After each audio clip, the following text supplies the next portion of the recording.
This morning on Early Today, change of command. The Bush administration announces the top U.S. military commander in Iraq is about to get a promotion. Supply and demand. Senate Democrats take a hardline stance with OPEC as oil prices surge to record highs.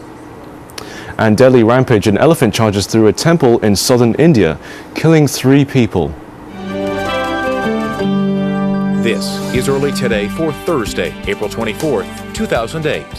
Hello and good morning. Welcome to our viewers in the nation's heartland. I'm Kenneth Fung.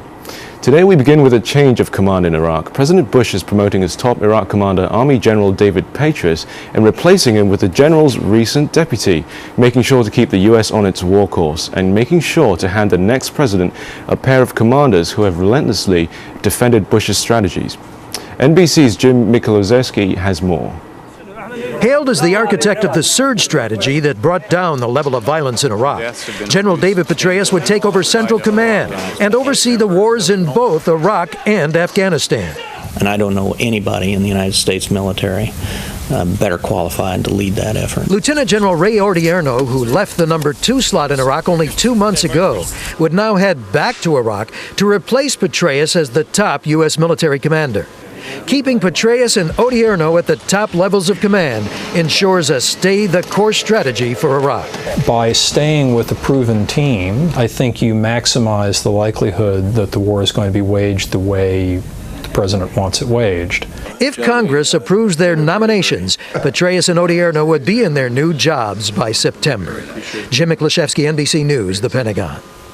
Today, U.S. intelligence officials are expecting to show evidence to lawmakers in Congress, suggesting that North Korea was helping Syria build a nuclear reactor. Israeli warplanes bombed the site of the alleged reactor in September of last year. The evidence to be presented today, which one American official called, quote, extremely compelling, unquote, reportedly includes video. The expected release comes at a sensitive time for the Bush administration, which is trying to persuade North Korea to abandon its nuclear program. As oil prices surge to record highs, one group of U.S. senators is taking a tough new stance against the Organization of Petroleum Exporting Countries, better known as OPEC. The lawmakers, led by 3 Democrats and an independent, are threatening to hold up arms deals with OPEC member nations unless they boost oil production.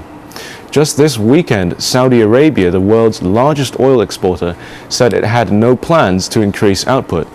According to the senators, that stance could jeopardize a multi-million-dollar weapons deal. In a politically charged vote, Senate Republicans yesterday blocked legislation to make it easier for women and other alleging discrimination to sue their employers over unequal pay. GOP lawmakers blasted the measure as an attempt by Democrats to score political points with key voting blocs before the fall presidential campaign. They also contend Democrats stalled the vote until the party's 2 presidential candidates returned to Washington to speak on the floor. Democrats say the bill would close what they call a gaping loophole in civil rights laws. Now here's a look at some other stories making news early today in America.